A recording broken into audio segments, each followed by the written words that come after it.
Bonsoir à tous, donc on va faire une petite vidéo d'actu de l'Olympique de Marseille, d'actu football pour voir comment ça se passe dans le football, comment ça se passe avec l'OM, les rumeurs mercato, les possibles arrivées, les possibles départs. On va faire un petit point sur cela. D'abord sur le match amical a été prévu hier ou avant-hier, je sais plus, hier je crois, entre l'Olympique de Marseille et Sassuolo pour conclure leur stage en Espagne à Marbella. Donc l'Olympique de Marseille s'est incliné 3 buts à 2 dans les arrêts de jeu. L'Olympique de Marseille menait 1-0 grâce à un but d'Alexis Sanchez. L'OM s'était fait revenir à 2 buts à 1. Non, l'OM menait 2 buts à 1 et l'OM a fini par s'incliner 3 buts à 2. Donc on va faire un point sur la compo de l'Olympique de Marseille. Donc Paolo Lopez au but, Mbemba, Gigot, Balerdi, ça ne change pas. Rongier, Klos, Partoug, Elmaz, Nuno Tavares et Sanji Under. Alexis Sanchez et Dimitri Payet.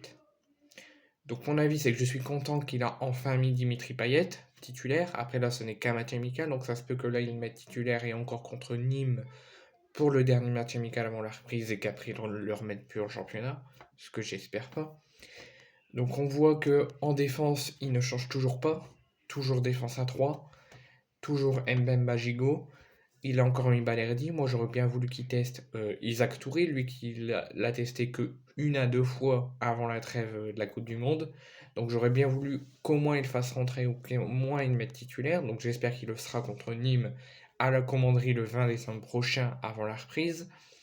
Sinon, souvent les défenses à 3 fonctionnent. Donc, les défenses à 3, souvent à l'OM, depuis que Tudor est arrivé, ça fonctionne plutôt pas mal. Rongier à droite, sur un milieu à 4, à 5 pardon. Je ne le verrai pas là, j'aurais peut-être voulu à la place de Partout Gelmaz. J'aurais bien voulu Klaus en piston avec Tavares et non pas piston Rongier, piston under. Donc là, ce n'est qu'un match amical, il n'y a pas de conséquences derrière malgré la défaite, il n'y a pas de perte de points ou quoi, mais c'est bien de tester quelques trucs, mais tester de vraies choses, pas tester under et Rongier en piston. C'est pas leur poste. Leur piston qui fonctionne souvent bien à l'OM, c'est Tavares et Klaus. Et au milieu, ben Klaus, Tavares, Elmaz. Bon, il y a des choses tentées, mais il y a des choses qui sont tentées, mais qui ne doivent pas être tentées. Bon, Elmaz, c'est un jeune, mais Tavares et Klaus, pourquoi les mettre au milieu et pourquoi pas les mettre en piston? Et s'il veut mettre Under et Rongier, qu'il les met au milieu. Mais bon, c'est des tests faits par Sudor en match amical pour voir si ça peut marcher en championnat. Bon, là, il n'y a pas de conséquences derrière, mais s'il y aurait des conséquences, on serait plus en colère. Et Payet et Sanchez en pointe, je suis très heureux qu'ils tentent enfin ça, parce que je pense, après je n'ai pas vu le match, mais parce que c'était pas diffusé, sinon je l'aurais regardé, j'aurais fait un plus gros débrief que ça. Je suis content parce que depuis que Sanchez est arrivé, il réclame d'avoir un attaquant à côté de lui. Là, il a Payet à côté de lui, il a reçu une passe de Payet, il a offert le but à Payet, donc j'espère que Tudor sera convaincu que Sanchez doit être accompagné par un attaquant, donc par un joueur. Donc Balerdi, j'ai entendu qu'il serait sous l'annonce d'un départ.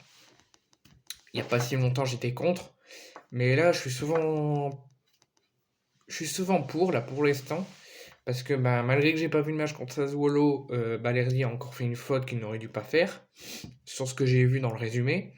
Il a reçu un carton rouge, celui qui a donné le but à Sassuolo. Donc ça nous a encore plombé. Donc il suffit que ça soit dans un match de coupe ou dans un match de Champions League ou dans un match d'Europa League ou dans un match de championnat, ça peut nous plomber. Ça peut nous faire perdre des points. Donc j'aimerais que Igor Tudor le fasse travailler un petit peu plus sur sa sécurité, sa sérénité en défense. Sinon, sur les changements qu'il a fait, donc Balerdi pour Kolasinac, parce que quand il reçoit un rouge dans un match amical, il doit être changé. Donc le changement là, ok. L'entrée d'Issa Caboré et de Salim Ben Seguir à la place de Sanchez et de Tavares pour faire tourner. Ça me pose aucun problème, malgré que je suis déçu qu'on ait perdu. Ça reste qu'un match amical, c'est déjà passé, c'est déjà dans le passé. Ce que j'espère, c'est qu'on gagnera contre Nîmes à la commanderie, Malgré que ça changera peut-être rien si on perd ces 2 matchs-là, peut-être qu'on va surclasser le championnat, mais j'aimerais qu'on gagne au moins un dernier match avant la reprise, pour avoir de la confiance pour la réception de Toulouse au Vélodrome le 29 décembre prochain. Changeons de sujet. Pour Cristiano Ronaldo, je réclame du respect envers ce joueur. Désolé, je suis enrhumé. Avec le froid, tout ça, je suis enrhumé. Réclame du respect.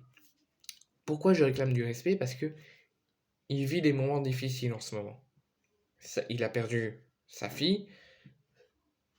Non, il a perdu son bébé, mort-né, je crois, ou un truc comme ça. Il a perdu sa fille, elle est hospitalisée.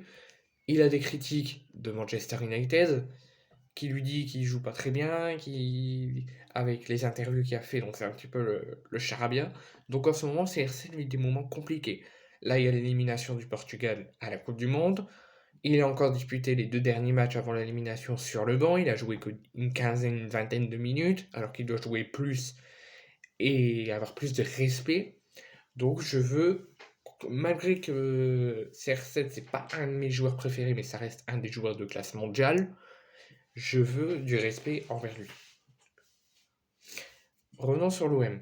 Il n'y a pas si longtemps, Monsieur Pablo Longoria et Monsieur Frank McCourt, ou même quelques supporters de l'OM, disaient vente OM impossible. L'OM ne sera pas en vente. Pablo Longoria et Frank McCourt n'arrêtaient pas de dire, surtout Frank McCourt, disaient l'OM n'est pas à vendre. L'OM n'est pas à vendre. Et bah si, l'OM est à vendre. Moi j'étais en train d'écouter ceux qui travaillent à l'OM et qui disaient que l'OM n'était pas à vendre. Et j'ai écouté aussi des youtubeurs marseillais tout ça qui disaient l'OM est à vendre, on nous cache des choses. Bah oui, on nous cache vraiment des choses parce que l'OM est à vendre. Les Émirats Arabes Unis, alors j'ai pas l'offre qu'ils ont demandé, mais ils ont donné une offre à Frank McCourt pour récupérer le club, pour que Frank McCourt ne soit plus le propriétaire de l'OM.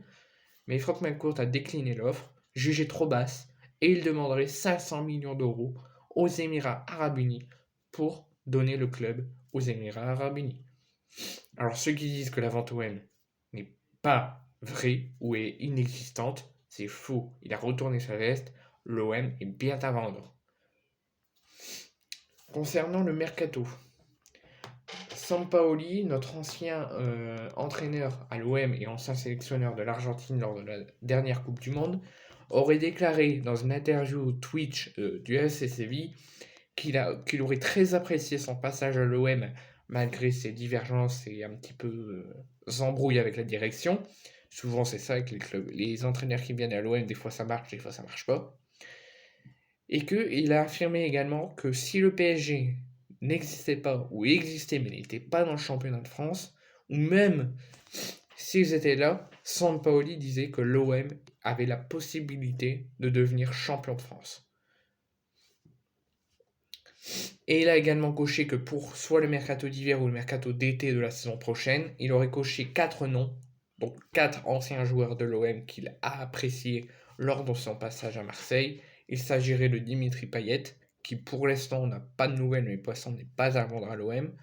Gerson, qui vit des moments personnels compliqués, que je réclame aussi du respect envers lui, et qui galère au niveau du transfert entre le Flamengo et l'OM. Camara, joueur de Aston Villa qui ne joue pas beaucoup à Aston Villa, et je ne sais pas pourquoi il est parti là-bas. Et Saliba, qui nous a trahis et qui est parti à Arsenal. C'est les 4 noms que Sampaoli aurait coché pour le prochain mercato. Donc soit celui-là d'hiver ou soit le prochain d'été pour devenir joueur du SC Séville. Donc nouvelle info mercato, l'OM serait actuellement en train d'imaginer des joueurs pour le prochain mercato d'hiver ou plus si c'est pas possible là, sur le Tunisien Amrabat. Alors l'OM aurait toujours pas formulé de offre pour l'instant, mais l'OM pisterait Amrabat pour le prochain mercato d'hiver. Mais le seul souci qui pose pour que la finalisation se passe, c'est déjà que Pablo Longoria rencontre les dirigeants de la Fiorentina qui ne l'a pas encore fait, donc c'est vraiment qu'une rumeur, qu'un départ de rumeur, donc peut-être ça se fera pas. Et la Fiorentina, eux, dès qu'ils ont entendu ça, ils ont contacté la direction de l'OM et ils ont dit si vous voulez Amrabat, avant de commencer les négociations, on demande 30 à 40 millions d'euros. Personnellement, je pense que ça se fera pas parce que malgré qu'on pense que l'OM a beaucoup d'argent, je pense que 30 à 40 millions, malgré qu'on a réussi à payer 20-25 millions de Gerson, justement, je pense que l'OM et je pense que Amrabat ne devrait pas signer à l'Olympique de Marseille. Ce n'est pas un joueur au style d'Igor Tudor ou d'un autre coach si un autre coach arrive, ou de l'Olympique de Marseille parce que ce n'est pas digne d'un joueur de l'OM. Après, si Amrabat signe à l'OM, ça fera un joueur de plus. Peut-être il surclassera l'OM, peut-être il nous fera gravir des échelons, mais je pense que Amrabat ne devrait pas signer à l'Olympique de Marseille. Marcus Thuram, moi dès que j'ai entendu la rumeur de Marcus Thuram, j'étais content parce que je me suis dit, lui par contre, c'est un joueur digne de porter sur sa poitrine le logo de l'Olympique de Marseille et je sais que s'il serait à l'OM, il donnerait tout pour le club. Tout comme Steve Mandanda, malgré qu'il partit à Rennes et qui dit partir comme un voleur. Je pense que Marcus Thuram, s'il aurait signé à l'OM, il aurait fait des choses incroyables, il aurait fait plaisir aux supporters et je pense que ça aurait pu être un joueur digne de l'Olympique de Marseille. Et il a eu une forte intérêt de Pablo Longoria qui le pistorait potentiellement pour le mercato d'hiver ou pour le mercato d'été de la saison prochaine. Mais malheureusement, il devrait signer au Bayern Munich. Il aurait déjà son contrat signé, mais vraiment ce n'est qu'une rumeur, donc ça se peut que ça se fera pas et qu'il restera où il est. Mais il devrait potentiellement s'engager soit au Bayern Munich ou soit à l'Inter de Milan. Donc ça reste une piste sérieuse que l'OM va garder en tête, mais il est plutôt en provenance, enfin pas en provenance, en direction du Bayern Munich de Sadio Mané et de l'Inter de Lautaro Martinez. L'OM pisterait encore un Africain, donc tunisien, marocain, c'est un petit peu pareil. Donc l'OM pisterait deux mondialistes du Maroc. Il s'agirait de l'Angevin Sofiane Bouffal et de l'Angevin, toujours, Unai. Alors Unai, j'ai pas d'avis là-dessus parce que je ne connais pas. Mais s'il veut venir à l'OM, progresser et devenir un grand joueur plus tard, ça m'ira très bien. Pour Sofiane Bouffal, lui par contre, je ne serais pas le plus heureux, mais je serais heureux qu'il signe à l'Olympique de Marseille parce que lui, il a le sang, un sang frais, sang chaud, digne de l'Olympique de Marseille. Revenons sur l'affaire Gerson.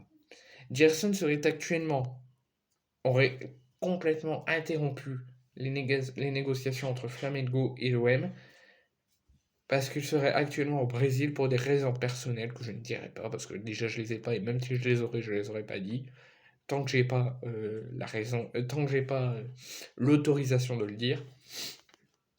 Mais il gardera en tête, malgré qu'il pense à ses problèmes personnels, il ne lâcherait pas l'affaire OM Flamengo et son père prendrait les avances de son fils et il voudrait dans les jours à venir, dans les mois à venir, quand Pablo Longoria le pourra, engager une réunion avec la direction de l'OM et avec Pablo Longoria pour tenter de convaincre le président marseillais de vendre Gerson et de ne pas monter l'offre que Flamengo a dit et d'accepter l'offre de Flamengo pour le bien du joueur.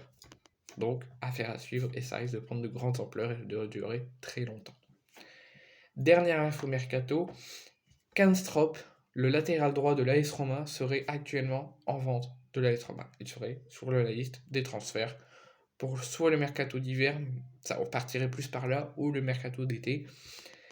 Et Pablo Longoria serait en discussion avec les dirigeants romains pour s'attacher les services du club, mais l'OM serait le plus certes avancé sur le dossier et serait le plus adapté à le recruter soit là ou soit au prochain mercato, mais d'autres clubs ne le lâcheraient pas et devraient dans les jours, dans les heures à venir, formuler une offre.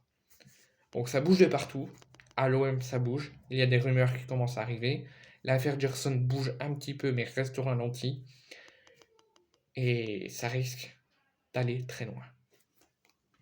Et dernière info, j'ai oublié de vous dire, je vous le dis en vidéo mais je l'ai mis en description de la dernière vidéo et en commentaire. Dans la vidéo, j'ai dit que je garderai mon drapeau de l'équipe de France fier d'être bleu pour demain, pour la rencontre contre le Maroc, ou pour la finale. Et j'ai dit que j'espère leur pas porter chance, mais en fait je me suis trompé, c'est j'espère ne pas leur porter malheur. Allez les bleus, on va chercher sa troisième étoile.